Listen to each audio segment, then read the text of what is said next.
बच्चों, एलपीएस के ऑनलाइन क्लासों में आपका हार्दिक अभिनंदन, स्वागत। आज के इस वीडियो में हम कक्षा 8 की जो बुक है बसंत, उसके चैप्टर नंबर 2 लाख की चूड़ियाँ को पढ़ने जा रहे हैं। लाख की चूड़ियाँ एक कहानी है, बहुत पौराणिक कहानी है, पुरानी कहानी है, जिसके राइटर हैं कामतानाथ। लाख जो वर्ड है यहाँ एक धातु के लिए प्रयुक्त हुआ है, जो कई पदार्थों से मिलकर बनाई जाती है। सन, घी, तेल, मोम आदि कई पदार्थों से मिलकर लाख को बनाया जाता है। चूड़ियाँ आप जानते ही हैं, जिन्हें महिलाएं अपने हाथों में धारण करती हैं। सुहागन स्त्रियां हाथ में चूड़ियाँ धारण करती हैं। तो यहाँ पर इस कहानी में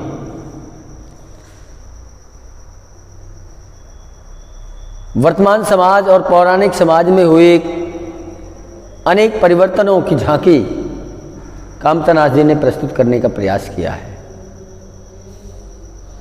किस तरह से औद्योगिकरण के कारण छोटे छोटे लघु और कुटीर उद्योग धीरे धीरे किस तरह से नष्ट होने लगे हैं, विलुप्त होने लगे हैं। और उन लघु और कुटीर उद्योगों के विलुप्त हो जाने से बेरोजगारी की स्थिति क्या हो गई है। ग्रामीण परिवेश में बहुत सारे छोटे छोटे लघु और कुटीर उद्योग होते थे पौराणिक जमानों में, लेकिन औद्योगिकरण के कारण, मशीनीकरण के कारण, कल कारखानों के अधिक विकास के कारण ऐसे अनेक छोटे छोटे कलाकारों का रोजगार छीन लिया गया है। और उसके बाद समाज में कितने सारे परिवर्तन आए। इन सभी सामाजिक परिवर्तनों को कामतानाथ जी ने लाख की चूड़ियाँ कहानी में वर्णित किया है, बताया है। देखिए, ये अनेक सारे परिवर्तन क्या हुए। औद्योगिकरण के कारण लोग गांवों को छोड़कर शहरों की ओर दौड़ने लगे। औद्योगिकरण के कारण लोग गांवों को छोड़कर किधर दौड़ने लगे? शहर की ओर दौड़ने लगे। काम धंधे और रोजगार की तलाश में सारे लोगों का पलायन, बहुत अधिक संख्या में लोगों का पलायन किधर होने लगा? शहरों की ओर होने लगा। और जिसके कारण सामाजिक परिवर्तन हुआ। जो लंबे लंबे बड़े बड़े परिवार हुआ करते थे, वो अब एकल परिवार में बदलने लगे। और भी कई स्थितियां सामने आई। समाज में लोगों में कई तरह के बदलाव आए।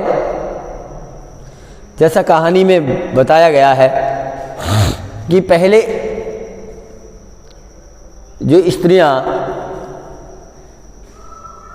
लाख की चूड़ियाँ धारण किया करती थी अपने हाथ में।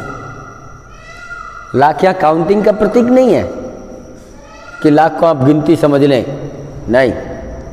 लाख एक धातु का नाम है। मैंने आपको पहले भी बताया कि लाख नामक धातु की बनी हुई चूड़ियों को पहले तमाम स्त्रियां पहना करती थी, लेकिन अचानक औद्योगिकरण के विकास के कारण कांच की चूड़ियों का प्रसार बढ़ा और धीरे धीरे समाज में ऐसा परिवर्तन आया कि तमाम स्त्रियां कांच की चूड़ियां पहनने लगी। देखिए, कांच और लाख में काफ़ी अंतर होता है।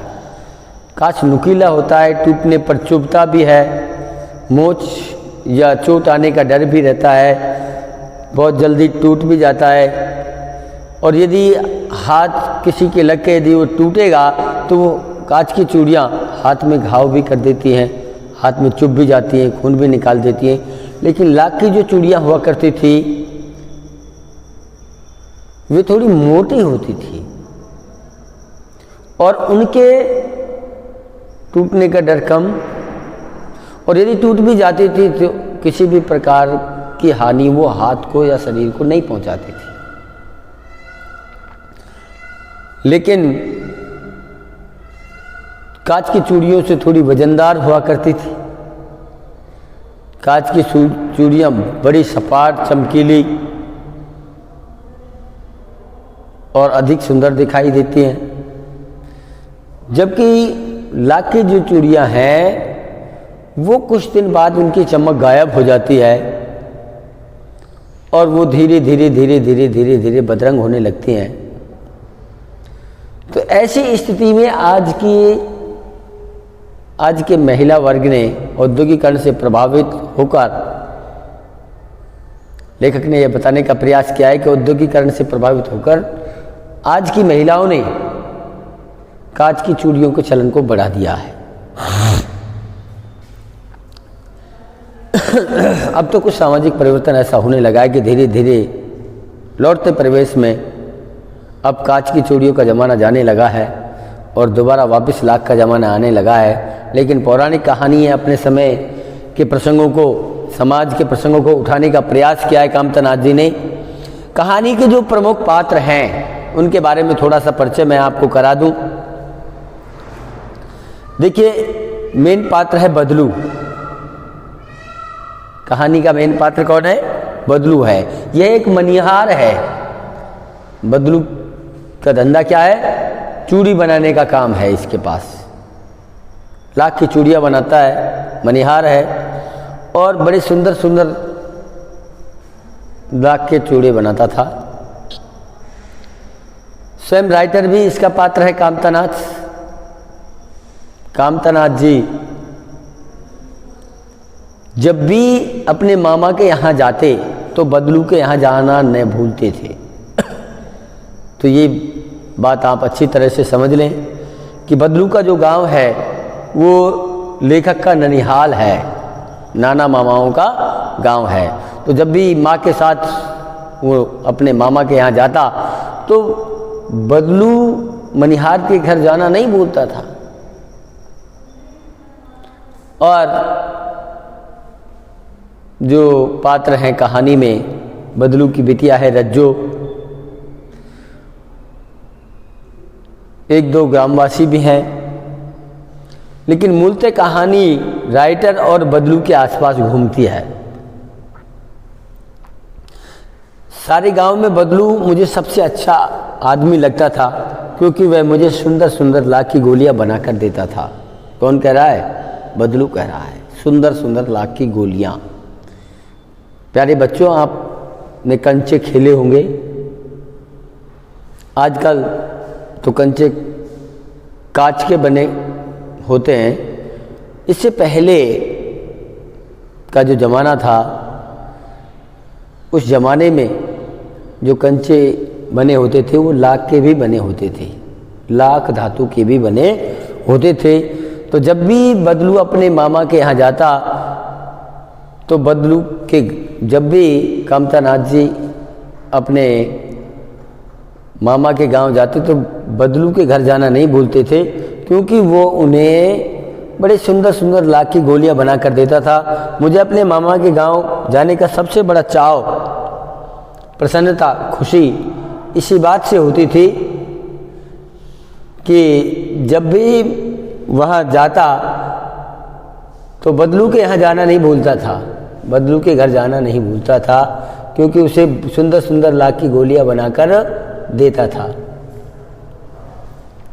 इसी बात की प्रसन्नता अधिक रहती कि जब भी मैं वहाँ लौटता था तो राइटर के पास ढेर सारी का जो लाख की सुंदर सुंदर रंग बिरंगी गोलियां हुआ करती थी। किसी बच्चे के मन को वो मोह लेती थी कि वाह भाई, इसके पास सबसे ज़्यादा कंचे हैं। वैसे तो मेरे मेरे मामा के गांव का होने के कारण मुझे बदलू मामा कहना चाहिए था, परंतु मैं उसे बदलू मामा नहीं कहकर बदलू काका कहा करता था। राइटर कह रहा है कि भाई मामा के गांव का व्यक्ति मामा लगना चाहिए, लेकिन राइटर बदलू को बदलू मामा नहीं कहकर बदलू क्या कहा करता था, बदलू काका कहा करता था। क्यों? इसका कारण आगे क्वेश्चन भी है। क्वेश्चन में कहा गया है, पूछा गया है कि राइटर बदलू को बदलू काका क्यों कहा करता था। तो आंसर आपको मिल रहा है। इस कारण कहा करता था, जैसा कि गांव के सभी बच्चे उसे कहा करते थे, क्योंकि पूरे गांव के जो बच्चे थे वे बदलू को क्या कहा करते थे, काका कहा करते थे। तो सारे बच्चे जब काका कह रहे हैं तो राइटर भी बदलू को क्या कहने लग गया, बदलू काका कहा कहने लग गया। जैसे देखिए बच्चे कोरे कागज होते हैं, जैसा समझाओ, जैसा बोलो, जैसा परिवेश प्रस्तुत करो, वैसा ही वो बोलने लग जाते हैं, बताने लग जाते हैं। तो इसी प्रकार से बदलू को क्या कहने लग गया, बदलू काका कहने लग गया। जबकि नाते में, रिश्ते में बदलू मामा कहना चाहिए था, लेकिन नहीं, सारे बच्चों का जैसा व्यवहार वैसा ही व्यवहार राइटर का भी शुरू हो गया। वो भी बदलू को बदलू मामा नहीं कहकर क्या कहने लग गया, बदलू काका कहने लग गया। बदलू का मकान कुछ ऊंचे पर बना हुआ था। मकान के सामने बड़ा सा सहन था। सहन, वर्ड मीनिंग लिखते जाइए बच्चों। सहन मीन्स होता है आंगन। सहन मीन्स क्या होता है, आंगन। आंगन था जिसमें एक पुराना नीम का वृक्ष लगा था। उसी के नीचे बैठकर बदलू अपना काम किया करता था। बगल में भट्टी दहकती रहती थी जिसमें वो लाख पिघलाया करता था। सामने एक लकड़ी की चौखट पड़ी रहती थी जिस पर लाख के मुलायम होने पर वह उसे सलाख के समान पतला करके चूड़ी का आकार देता था। सलाख, सलाख वर्ड का वर्ड मीनिंग याद रखें। सलाख मीन्स होता है सलाखे, सरिया, गोल सरिया जैसा। जब वो बन जाता था तब उसे किसका आकार दे देता था, पतला बन जाता था तो चूड़ी का आकार दे देता था। पास में 4 से विभिन्न प्रकार की बेलन में मुंगेरियाँ रखी रहती थी।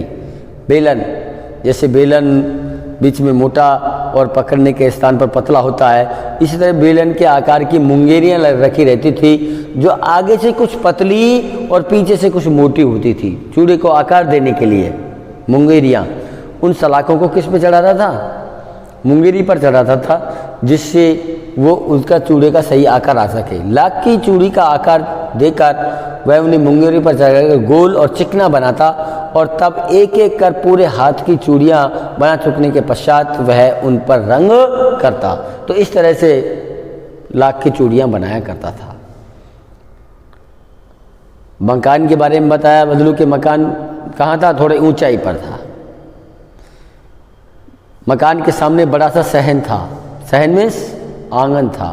आंगन में एक बड़ा सा नीम का वृक्ष और उसी के पास उसकी भट्टी, काम करने के औजार और वो स्थान, वहीं पर बैठकर वो लाख की चूड़ियाँ बनाया करता था। बन जाने के बाद उनकी पुताई करता, उनको कलर देता। बदलू यह कार्य सदा ही एक मचिए पर बैठकर किया करता था। मचिया, मचिए वर्ड का वर्ड मीनिंग जाने,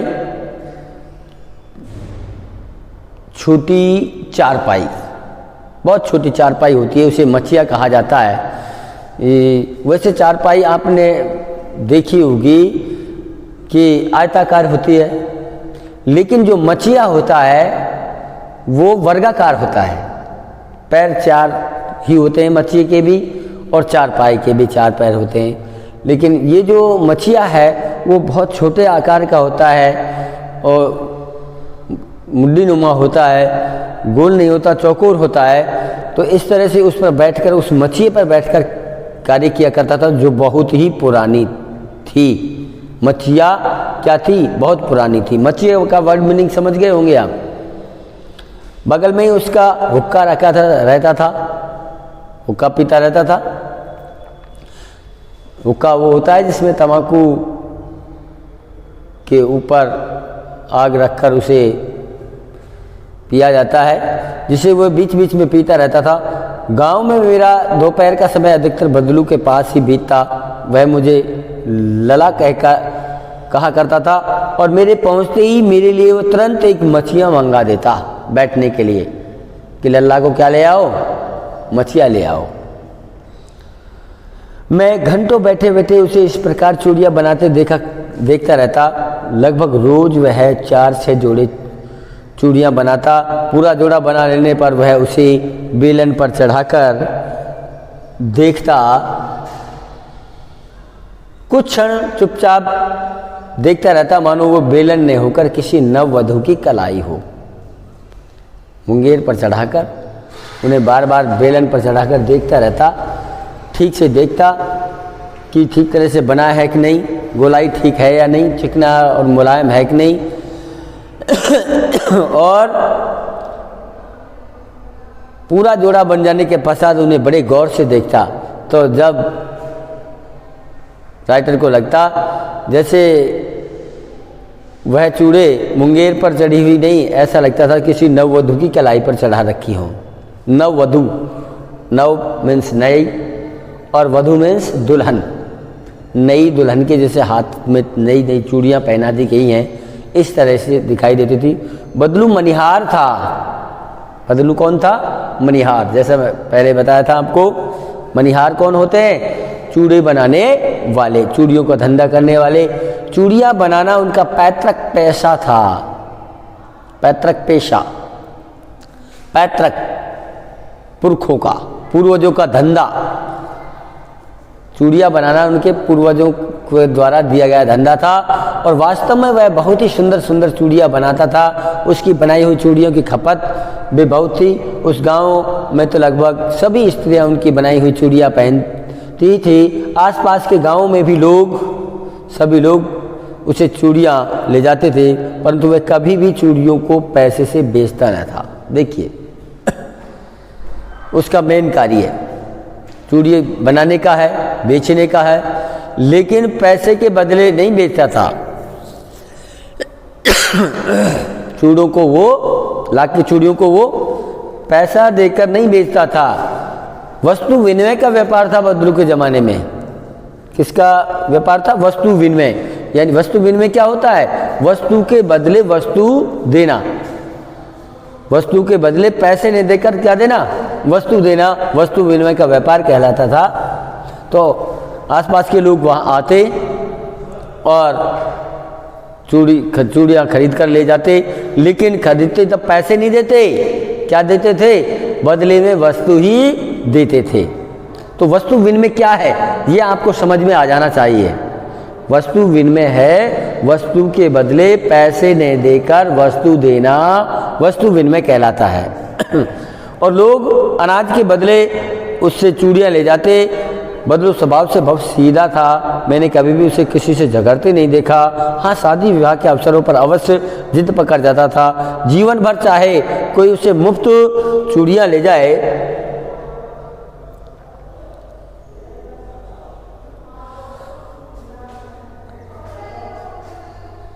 जीवन भर चाहे कोई उससे मुफ्त चूड़ियाँ ले जाए, परंतु विवाह के अवसर पर सारी कसर निकाल लेता था।